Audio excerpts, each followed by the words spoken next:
The night my parents made me apologize for a crime I didn't commit, I realized something important. In my family, truth didn't matter. Reputation did. My name is Emily Carter.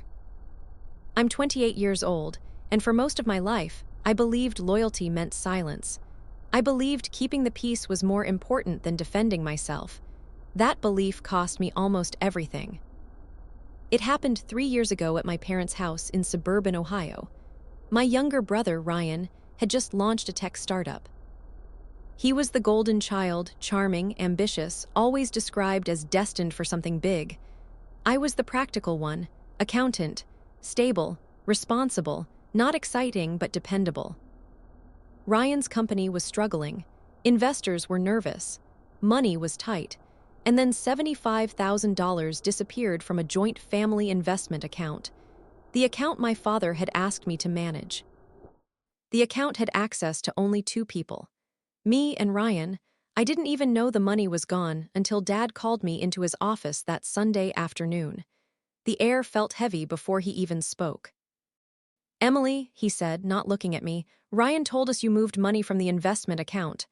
I laughed. It was instinct, disbelief. "What?" "No," my mother stood behind him, arms folded tightly across her chest. "He showed us the transaction."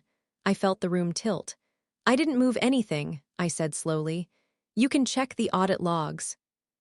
"I would never." Ryan stepped forward then, eyes glossy, voice shaking. "I didn't want to say anything, Em. But I can't let my company fail because of whatever you're going through." Whatever I was going through. "I'm not going through anything," I snapped. Dad's face hardened. "The transfer was made from your login credentials." "That's impossible." Ryan swallowed hard. "I thought maybe you needed the money, maybe you didn't want to ask." The betrayal wasn't loud. It was subtle, calculated. He wasn't accusing me angrily. He was offering me a way out, a quiet admission, a soft fall. Mom stepped closer. "If you made a mistake, we can fix this privately." "I didn't make a mistake." Dad finally looked at me, and what I saw in his eyes wasn't curiosity, it was a decision. "Emily," he said quietly, "your brother's investors are already anxious. If this becomes public—" "I didn't take it." Ryan looked down as if ashamed for me. "Just apologize," Mom whispered. "We'll cover the loss. We'll say it was a bookkeeping error." That's when I understood. This wasn't about finding out what happened. It was about protecting Ryan. If his startup collapsed under financial misconduct, he'd lose everything. If I took the blame, it would stay in the family. Contained, private. "You're asking me to lie," I said softly. Dad stood up. "We're asking you to protect your brother." "No," I replied. "You're asking me to protect his image." The room went silent. Ryan's voice dropped lower. "Why are you doing this?" I stared at him. "Why are you?" But I didn't say it, because something inside me was breaking in real time. Mom's eyes filled with tears. "Emily, please, don't tear this family apart over pride." Pride. That's what defending myself was now. I realized then that they had already chosen him. The golden child, the dream, the investment, and I was the risk. Dad placed a printed statement on the desk. A simple confession. I stared at the words. "I take full responsibility," my chest tightened. If I refused, they would push this publicly. Investigate, expose. And Ryan would make sure I looked unstable. He was already setting that narrative. Whatever you're going through. I felt cornered, and in that moment I chose silence. I signed it. Not because I was guilty, but because I was tired. Tired of competing for conditional love. Tired of defending myself in a house where truth was negotiable. Ryan hugged me afterward. "I knew you'd understand," he whispered. That was the moment I stopped being his sister and started being his liability. The family announced the accounting error privately to investors. Ryan's company survived.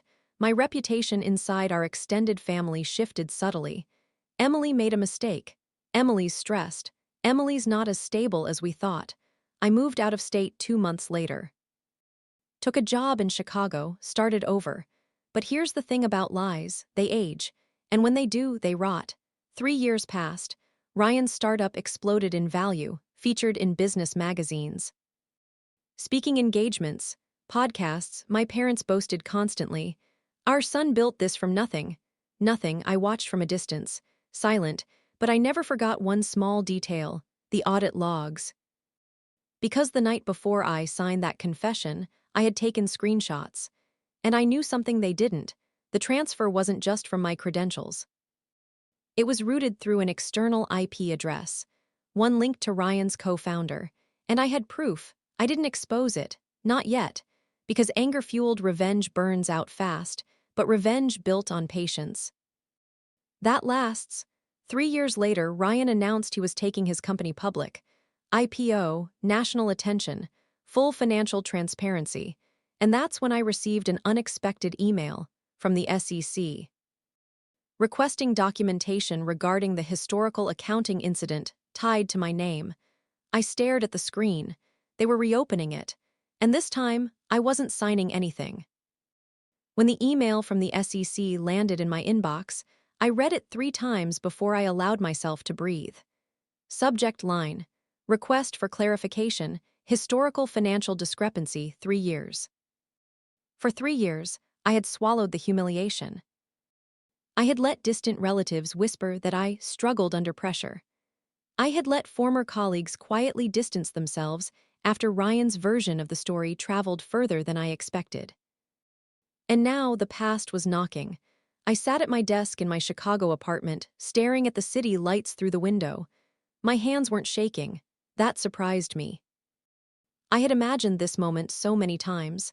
Imagined anger, panic, fear, but what I felt instead was something steadier, prepared, because I never deleted those screenshots. The night I signed the confession, something inside me had refused to surrender fully. After everyone went to sleep, I logged back into the account. I pulled metadata, access logs, IP addresses, timestamps, and there it was. The $75,000 transfer had originated from my credentials, yes, but it was initiated from a remote login routed through a VPN. And beneath that layer, buried deep in the technical details, was the original IP. It matched the address of Ryan's co-founder's apartment in San Jose. At the time, I didn't know what that meant. Maybe Ryan had asked him for help, maybe it was panic, but it wasn't me. I replied to the SEC the next morning. I will cooperate fully. I have retained documentation relevant to the inquiry. Within 48 hours, I had a call scheduled with a federal investigator named Laura Bennett. Her voice was calm, direct. Ms. Carter, this is a standard review before the IPO. Your signed statement from 3 years ago indicates personal responsibility. However, we've identified irregularities in the login routing. My chest tightened slightly. I have documentation, I said. Audit logs and IP tracing from that night. There was a pause. Why wasn't this submitted previously? Because my parents chose him. Because I was tired. Because love felt more important than vindication. But I didn't say that. I was advised internally to resolve the matter privately, I replied carefully. Laura didn't respond to that. Please forward everything you have. I sent it all, every screenshot, every timestamp, every technical record I saved. Within a week, I received another call. Ms. Carter, Laura said, her tone different this time, sharper. Your documentation contradicts the original narrative. I know. Did you knowingly submit a false confession? There it was. The truth is, no one had asked me directly before. Yes, I said. Why? I stared at the skyline again. Family pressure. Silence stretched between us. Then she asked the question I had waited 3 years to hear. Did you take the funds? No. The investigation moved quickly after that. Because IPO filings require absolute transparency, investors scrutinize everything. Any unresolved financial misconduct, even minor, can delay or destroy the offering. And Ryan's company was valued at nearly $300 million now. There was too much at stake. 2 weeks later, my phone rang. Ryan, I hadn't heard his voice in months. He said, too casually. Hey, long time. I didn't match his warmth. Hi, I heard you've been in touch with regulators. So he knew. They contacted me, he exhaled slowly. You didn't have to send anything. They asked. Another pause. You signed the statement, he reminded me. I did. So why complicate this now? Complicate, that word. You complicated it 3 years ago, I said quietly. His tone shifted slightly, less friendly, more controlled. Emily, if this IPO stalls, hundreds of employees are affected. And whose fault would that be? Silence. You're being emotional. I almost laughed. 3 years ago, that would have worked. Now it didn't. I'm being honest. His voice lowered.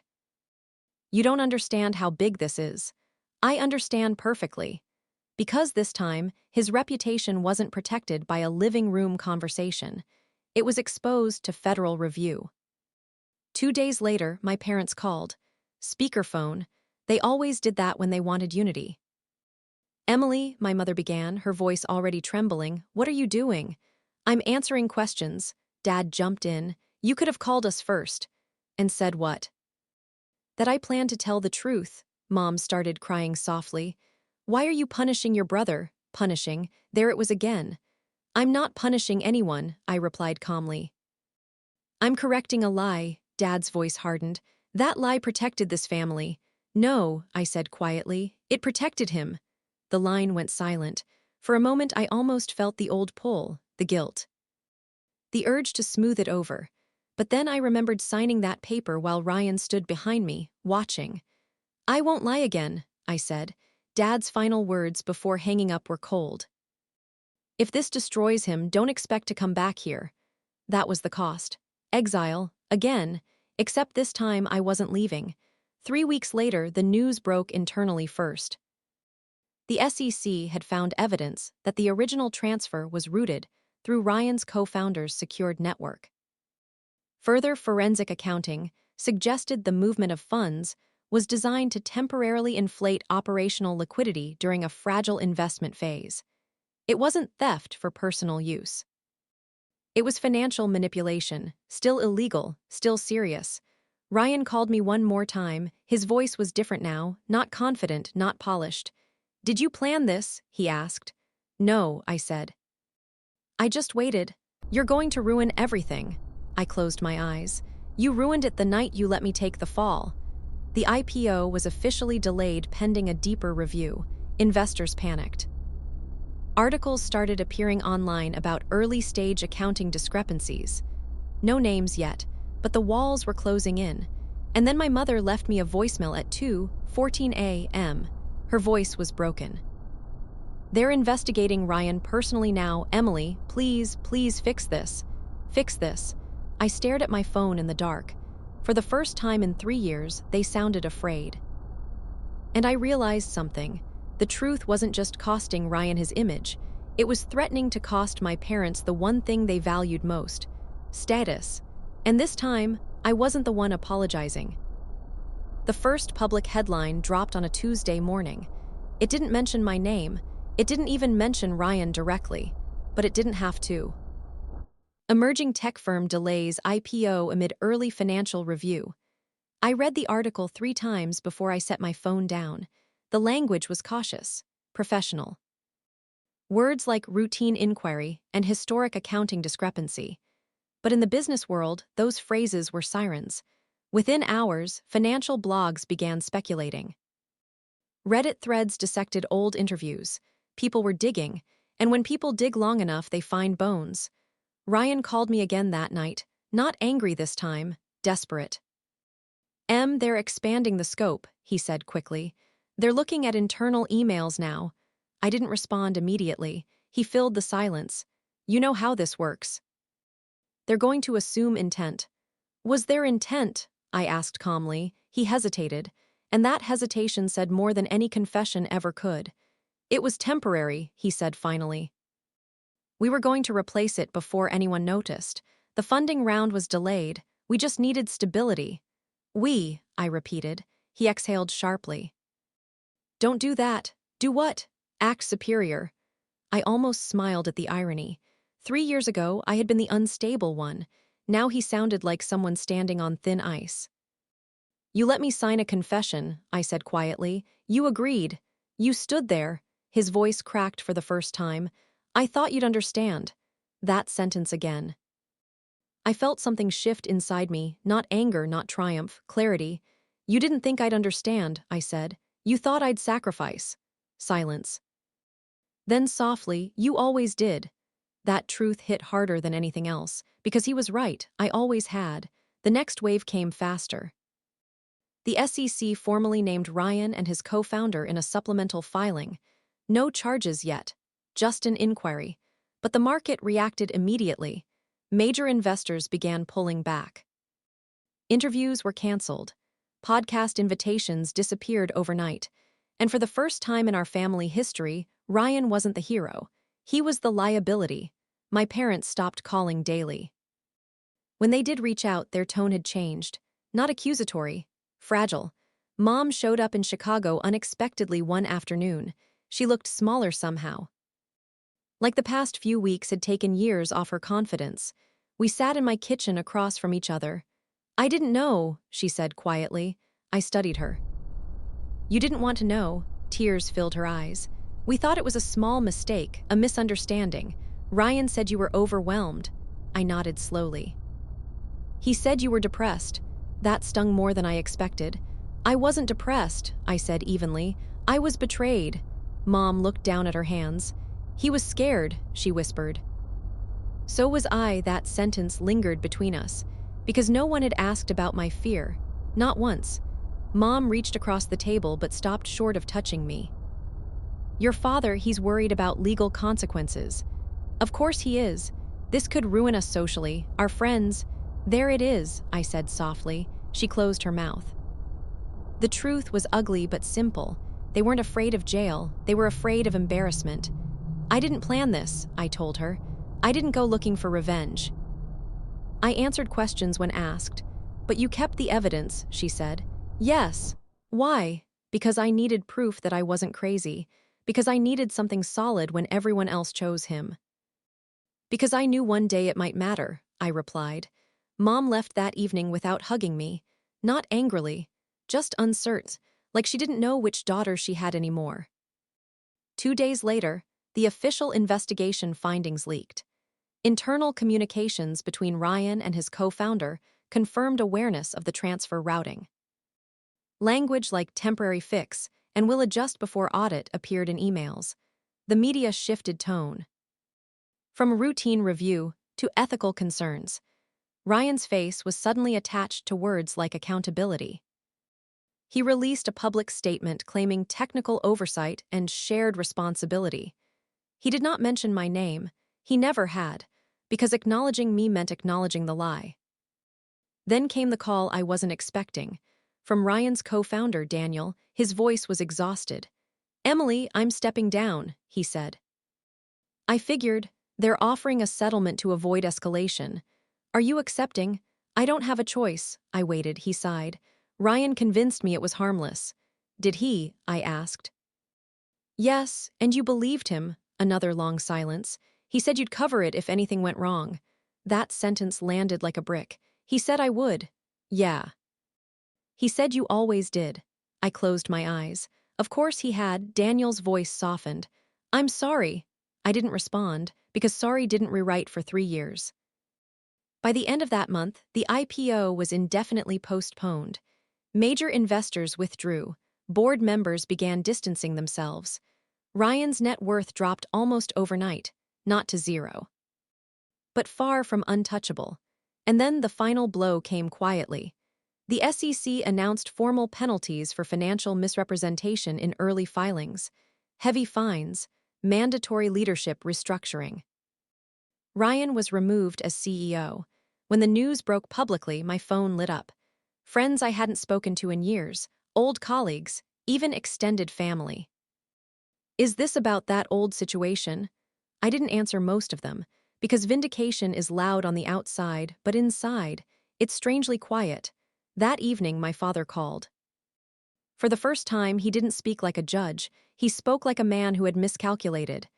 You were telling the truth, he said. Not a question, a realization. Yes, I replied. He inhaled slowly. I should have checked deeper. You should have listened. There was no argument this time, only regret. And regret is heavier than anger. But the real twist came the next morning. Ryan posted something unexpected on his social media. Not a defense, not an excuse. A confession. He admitted to the early financial manipulation.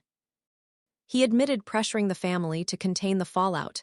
He admitted that someone innocent had carried the blame. He didn't name me directly, but everyone knew. The comments exploded. Some supportive, some brutal, but one line stood out. I betrayed someone who didn't deserve it. I stared at that sentence for a long time, because it wasn't the legal consequences that broke him. It was exposure. The golden image had cracked, and once people see cracks, they never fully forget them. That night I received one final message from him. I'm sorry, Em. I see it now, 3 years late, but real. I stared at the screen, and for the first time, I wasn't sure what revenge was supposed to feel like. Ryan's public confession changed everything. Not overnight, not dramatically, but permanently. The golden glow around his name dimmed, invitations stopped, interviews turned into cautious written statements. Investors who once praised his vision now described him as a lesson in governance. And in our family, the silence was louder than the headlines. For weeks, no one asked me for anything. No one asked me to apologize. No one asked me to stay quiet. They were too busy managing the fallout. The fines were massive. Ryan wasn't facing prison, but the penalties were humiliating. His co-founder had stepped down. The board installed a temporary CEO. The IPO was officially canceled. Ryan moved back home. Back into the same house where 3 years earlier I had signed away my integrity. I didn't know how to feel about that. Part of me expected satisfaction, some cinematic sense of balance. But what I felt instead was something more complicated. Grief, not for his company, for the version of my brother I used to believe in. One evening, my father called again. His voice sounded older. We're having dinner Sunday, he said. You should come. It wasn't an order this time, it was an invitation. I hadn't stepped inside that house in 3 years, but I went. The front porch looked smaller than I remembered. The paint was chipped near the railing. The yard wasn't as perfectly trimmed. Inside, the house smelled the same. Familiar, heavy. Ryan was at the dining table when I walked in. He stood slowly. He looked thinner, not physically fragile but stripped of polish. The confident posture was gone. Hi, he said. Hi, Mom hovered in the kitchen, nervous energy vibrating through her movements. Dad cleared his throat. Let's sit. Dinner was quiet at first, silverware clinking against plates. No one knew how to begin. Finally, Ryan spoke. I read your documentation, he said. I looked up. All of it, he continued. The audit logs, the IP trace. I didn't realize you dekept everything. I did, he nodded slowly. You were smarter than I thought. That's not a compliment, he swallowed. I know. Mom placed her fork down carefully. We failed you, she said suddenly. The room froze. Dad didn't interrupt her. Ryan didn't defend himself. We didn't protect you, she continued, her voice trembling. We protected an image. There it was again. Image, status, perception. I felt something loosen in my chest, not forgiveness yet, but acknowledgement. Dad leaned back in his chair. I thought strength meant sacrifice, he admitted quietly. I thought asking you to take responsibility was keeping the peace.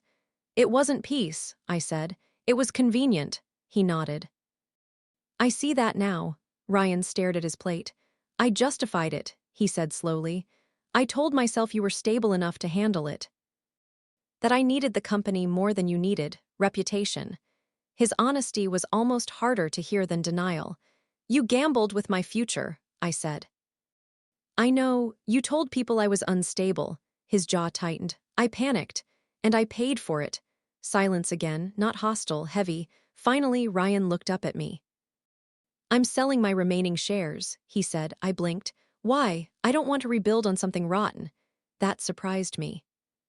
He continued, part of the settlement requires leadership change anyway. I could fight it, I could spin this, but I don't want to. Dad frowned slightly. That's a drastic decision, Ryan shrugged faintly. So was asking my sister to lie. The air shifted again. This wasn't the arrogant entrepreneur I remembered. This was someone stripped of applause, and applause had always been his oxygen. I don't expect forgiveness, he said quietly. I just want you to know I see it now. See it. That's all I had ever wanted 3 years ago. To be seen, not dismissed, not categorized as emotional or unstable, just believed. I left dinner that night without a dramatic reconciliation. No hugs. No grand speeches, just something quieter. Accountability. Over the next few months, the consequences settled into reality. Ryan sold a significant portion of his equity at a loss. The company survived under new leadership, but his name was no longer attached to its growth story. My parents withdrew socially, not out of shame alone, but reflection. I noticed fewer boastful posts, fewer curated family photos. Something humbler replaced it. Meanwhile, my career in Chicago had flourished quietly. I had earned a promotion. Built credibility independent of anyone's shadow. For the first time in my life, my achievements weren't compared to his. And then, one afternoon, I received a package in the mail. No return address. Inside was the original confession statement I had signed 3 years ago. Across the top, written in Ryan's handwriting, I should have signed this instead. I stared at it for a long time. Not because I needed the validation, but because it meant he understood the weight of it now. The next Sunday, I drove back to my parents' house again, not out of obligation, but choice. Ryan was in the backyard alone. He looked up when I approached. "I've been thinking," he said, "about why you kept the evidence." "Why? Because you didn't trust us." He wasn't accusing. He was realizing. "Yes," I said. He nodded slowly. "That's the part that hurts most. It should. Trust doesn't collapse loudly, it erodes quietly." "I can't go back," I told him. "I know. I can't pretend it didn't happen. I'm not asking you to." We stood there in the fading sunlight. Two siblings, no audience, no investors, no image to protect, just truth. And sometimes, truth doesn't destroy families. It exposes what needs rebuilding. But rebuilding takes time. And trust, that takes longer. As I turned to leave, Ryan called out softly. "Emily," I paused. "Thank you," he said. "For what?" "For not destroying me when you could have." I didn't answer, because the truth was I hadn't wanted destruction. I had wanted acknowledgement. And now he had it. But the real question lingered in my mind as I drove away. If justice had finally been served, why did healing still feel unfinished? People think revenge feels like fireworks. Like shouting from rooftops. Like watching someone fall while you stand untouched. But real revenge, the kind built slowly, patiently, quietly, feels different. It feels like walking away without looking back. 6 months after Ryan stepped down, life didn't look dramatic. It looked normal, which, in its own way, was extraordinary. The legal settlements were finalized. The fines were paid. Ryan's name no longer dominated business headlines. He had taken a consulting job at a mid-sized firm in another state. Smaller role. Lower profile, no applause, no spotlight, just work. My parents stopped hosting large dinner parties. Their conversations shifted from achievement to reflection. I noticed more listening. Less interrupting, less correcting. The house felt quieter now when I visited. Less like a stage, more like a home. One evening, Dad asked me to stay after dinner. Ryan had already left. Mom was upstairs. He sat across from me at the kitchen table, the same table where I'd once signed that confession. "I owe you something," he said. I didn't respond. "Not money," he clarified. "Perspective," I waited. "I built my identity around success," he continued. "And I built Ryan's around it too. When something threatened that, I chose the path that protected the narrative." "You chose the easier child to sacrifice," I said calmly. He nodded. "Yes." There was no defense this time. No justification, just truth. "I was wrong," he said, "and I was afraid to admit it because that would mean I failed as a father." I studied him carefully. Failure had always been the one thing he couldn't tolerate. "I didn't need perfection," I said quietly. "I needed protection." That sentence hung in the air between us. For the first time in years, I saw something break behind his eyes. Not pride, denial. "I can't undo it," he said. "I know, but I can stop repeating it." That mattered more than he realized. Because betrayal doesn't just wound you in the moment. It rewrites how you see every future conflict. And slowly, something was being rewritten. A few weeks later, Ryan called me. Not about legal issues, not about reputation, just to talk. We spoke about normal things, work, books, the weather, and then unexpectedly he said, "I started therapy." That surprised me. I didn't like what I saw in myself, he admitted. The way I justified things, the way I leaned on you. I stayed quiet. "I always assumed you'd be fine," he continued. "That you were strong enough to absorb it." "I was," I said, "but I shouldn't have had to be." He exhaled slowly. "I don't expect us to be what we were." "We won't be," I said honestly. "But we don't have to be strangers either." That was the first real step. Not forgiveness, but boundaries with honesty. Months passed. I received an unexpected offer at work. A leadership role overseeing compliance audits for mid-sized firms preparing for public offerings. The irony wasn't lost on me. The woman who once signed a false confession was now responsible for ensuring transparency. I accepted, not out of spite, but purpose. And one afternoon, while reviewing a company's internal controls, I caught something small. A discrepancy, minor, fixable, but familiar. The CEO brushed it off. "Just a temporary adjustment," he said. I held his gaze. "No," I replied evenly. "Temporary adjustments become permanent damage." He corrected it immediately. That moment felt bigger than it should have. Because 3 years ago, I didn't have the voice to say that. Now I did. The final turning point came unexpectedly. My mother asked me to speak at a small family gathering, not to brag, not to boast, but to share about my career. In that same living room where I once apologized for something I didn't do. I stood in front of relatives who had quietly judged me years ago, and I told the truth, not the legal details, not the humiliation, just the lesson. "Integrity feels expensive in the short term," I said, "but dishonesty costs more in the long run." No one interrupted. No one dismissed it as pride, and when I finished, my father clapped first. Not loudly, but sincerely. Later that night, Ryan approached me privately. "I'm proud of you," he said. That sentence used to feel like oxygen. Now it felt steady. "Thank you," I replied. We stood there for a moment, not perfect, not restored to childhood innocence, but real, and reality is stronger than image. Before I left, Mom hugged me tightly. "We should have protected you," she whispered. "You can protect me now," I said gently. "How?" "By believing me the first time." She nodded, and I believed her when she said she would. As I drove home that night, I thought about the version of myself who signed that confession. She felt small, cornered, alone, but she wasn't weak, she was strategic. She kept evidence. She waited. She chose the long game, and when the truth finally surfaced, it didn't destroy everything. It refined it. Ryan lost his spotlight. My parents lost their illusion. But we gained something more durable. Accountability, humility, clarity. Revenge didn't look like ruin, it looked like consequences. And healing didn't look like forgetting, it looked like boundaries. If you had told me 3 years ago that silence would cost them everything, I wouldn't have believed you. But silence, when paired with patience, becomes proof. And proof doesn't shout, it stands. Today, when people ask about my family, I don't tell them the scandal. I tell them this: we survived the truth, but we don't pretend it didn't hurt. Because the real lesson wasn't about exposing my brother. It was about refusing to abandon myself.